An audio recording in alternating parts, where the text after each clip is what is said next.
अस्सलाम वालेकुम नाज़रीन, मैं इस वक्त मीरपुर ख़ास के दरवाज़े पर खड़ा हुआ हूँ। ज़ाहरन आपको ये शहर चलता हुआ नज़र आएगा और यहाँ पर जो एक्टिविटी है उससे पता चलेगा कि शायद ये उन जगहों में से नहीं है जहाँ पर सैलाब ने किसी किस्म की कोई आफत या तबाही मचाई हो, लेकिन ये ज़ाहरी हालत जो है एक खौफनाक हकीकत को छुपाए हुए है।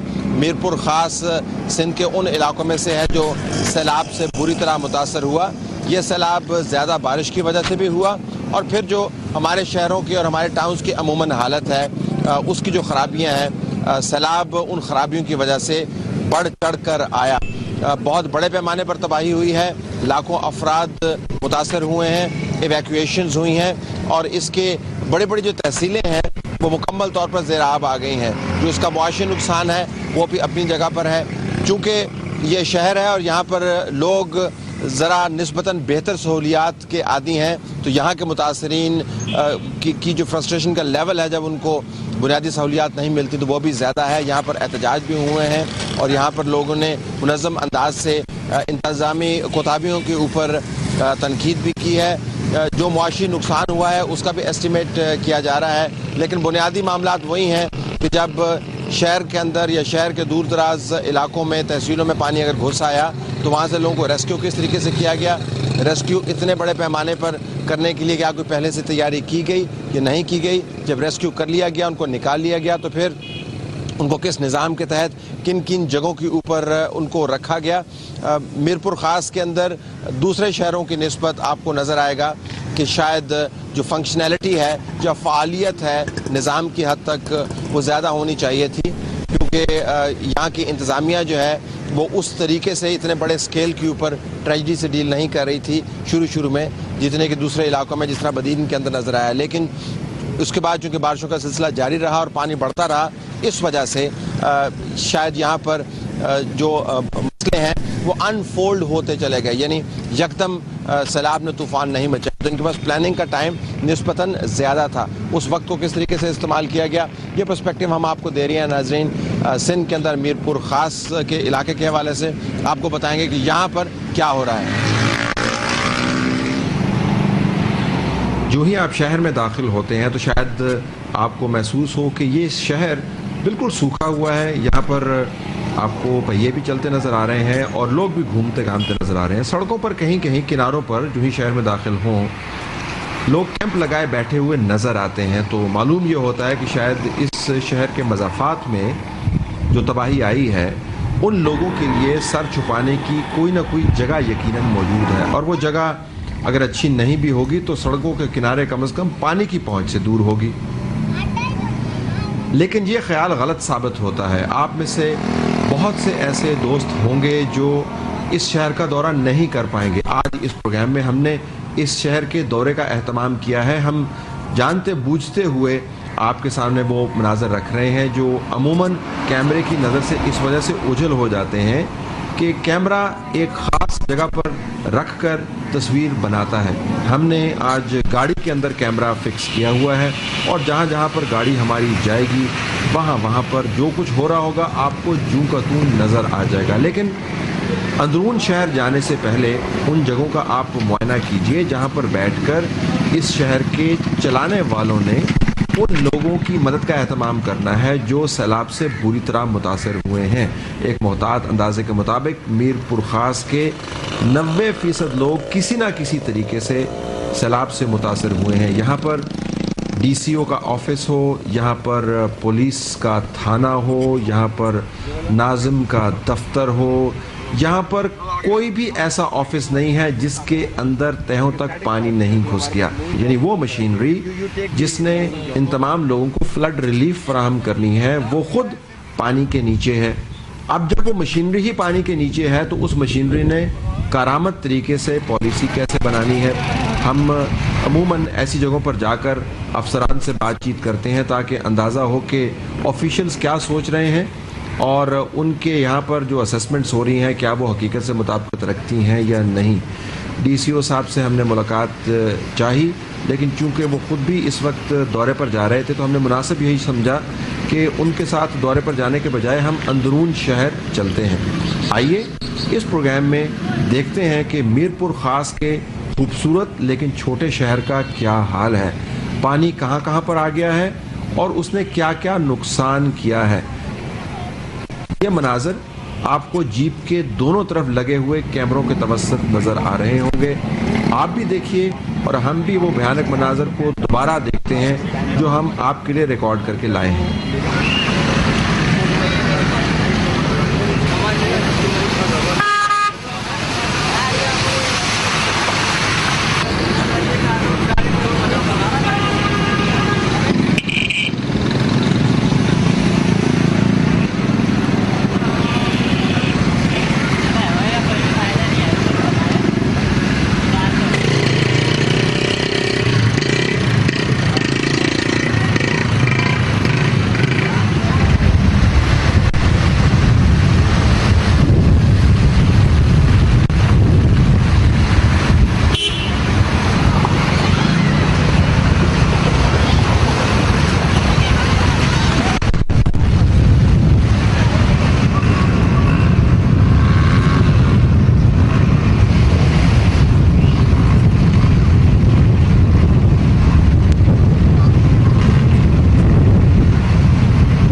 आपने देखा ये शहर परेशान है।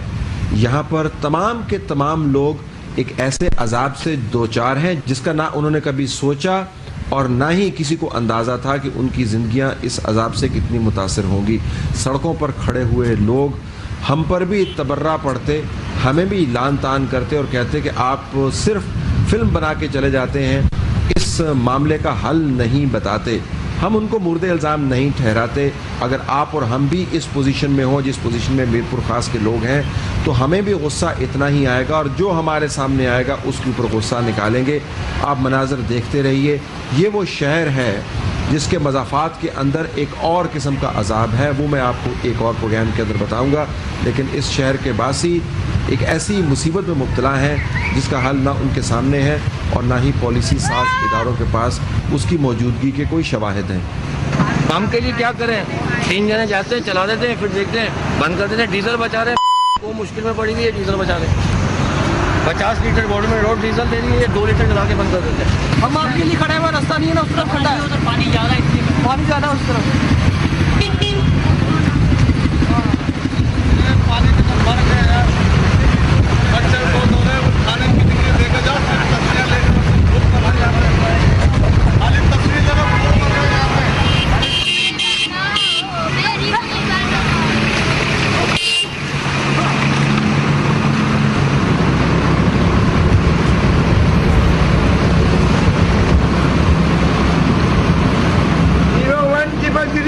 तमाम सामान ही अल्लाह मेगा फ्री।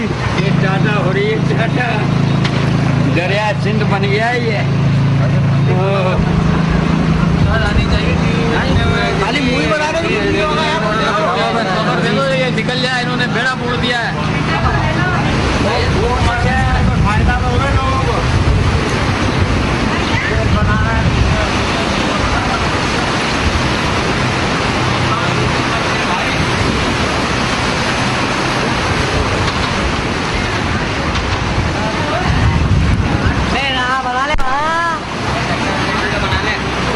बना ले खड़ा है 3-3।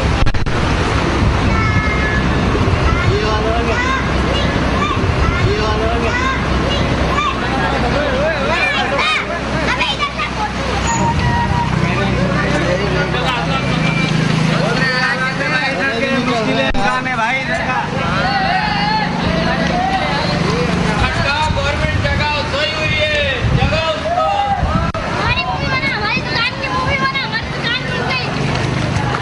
अब ये नहीं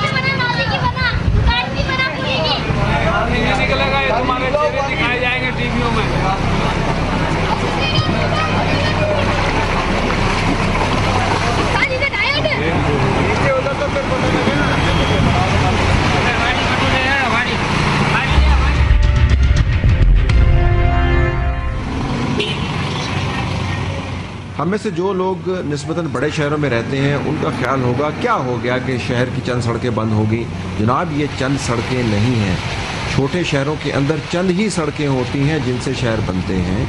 छोटे शहरों के अंदर एक दो ही चौक होते हैं जो मशहूर होते हैं, और छोटे शहरों के अंदर जो एक्टिविटी का मंबा होता है वो एक महदूद एरिया होता है। जब ये तमाम का तमाम एक्टिविटी का मंबा, ये महवर पानी के नीचे आ जाएगा तो वो शहर मुअत्तल हो जाएगा, वो गैर फ़ाल हो जाएगा। तो आप ये ना समझे कि मीरपुर ख़ास के लोगों के पास बड़ी सड़कें हैं जिसके ऊपर वो चल सकते हैं। इनके पास जितनी भी सड़कें थीं तमाम की तमाम ज़ेरे आब आ चुकी हैं।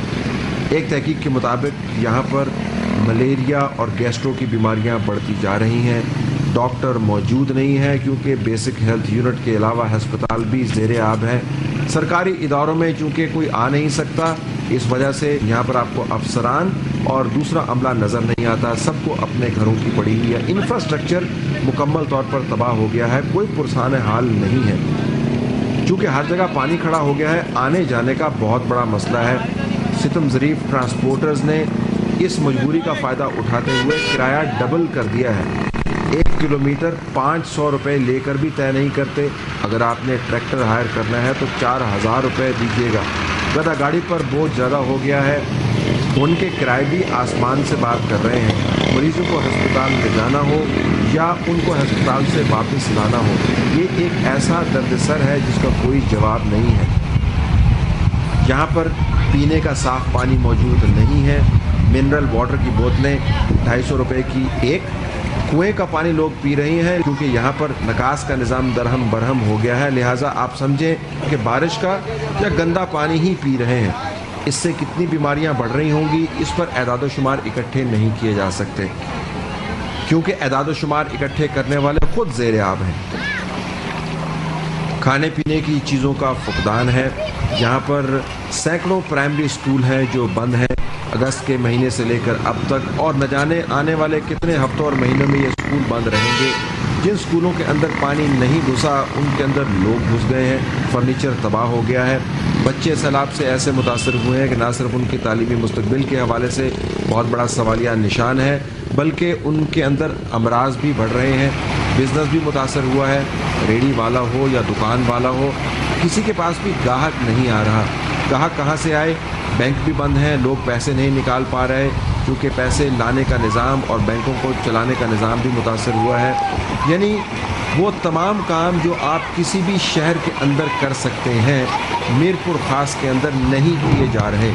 औरतों के क्या मसाइल होंगे, इनके घरों के अंदर जो अजाब आया है उससे ये किस तरह निपटती होंगी। हाँ, ये भी याद रहे कि मीरपुर ख़ास के अंदर जो मुतवसत या निस्बतन मुतमव्वल तबका है उसके ऊपर भी वही मुसीबत आई है जो आम लोगों के ऊपर आई है। इनके बने बनाए घर तबाह हो गए हैं। इनका मुस्तकबिल भी वैसा ही तारीख है जैसा कि गरीब गुरबा का है। लोग अपने जानवर और अपने बच्चे और उसके साथ औरतों को खींच कर पानी से निकाल कर इधर उधर ले जाने की कोशिश करते हैं। इस वक्त आप देख रहे हैं उस पेट्रोल पंप का मंजर जो एक वाहद ऊंची जगह है जिसके ऊपर लोग और जानवर, जिंदा और मुर्दा दोनों इकट्ठे बैठे हुए हैं। इन जानवरों की कीमतें किसी ज़माने में आसमान से बातें करती थी, आजकल गिर कर सैकड़ों रुपए तक आ गई हैं। लोग खुद को नहीं बचा पा रहे, जानवरों के लिए चारा कैसे लेके जाएंगे। लिहाजा उनके सामने जो भी आता है और जानवर खरीदने का ख्वाहिशमंद है, पौने पौने भाव उसको जानवर दे देते हैं और उसके बाद 200-250 रुपये जेब के अंदर डालकर 2 दिन और गुजारने का सोचते हैं। आइए हम आपको ले जाते हैं शहर के मज़ीद अंदरून के अंदर। ये बड़ा सवाल है कि इस शहर के अंदर इतना पानी आया तो आया कैसे। रास्ते में जाते हुए आप हर जगह लोगों से नज़र कतरा कर नहीं निकल सकते। बाज़ जगह पर आपको गाड़ी रोकनी भी पड़ती है और लोगों की बात भी सुननी पड़ती है। आप शुरू दिन से इधर रह रहे हैं सर? कितने अरसे में आपको तो जानते नहीं भैया? हाँ, नहीं मैं इधर से आया नहीं ना। आप मुझे ये बताओ कि कितने अरसे में आपको याद पड़ता है इस तरह का पानी आया हो? सर 50 साल। नहीं सर, मैं बड़े बता रहे हैं, बड़े बुजुर्ग। मैं अपने तजर्बे मैंने फर्स्ट टाइम देखा है। मेरी एज है 35 साल।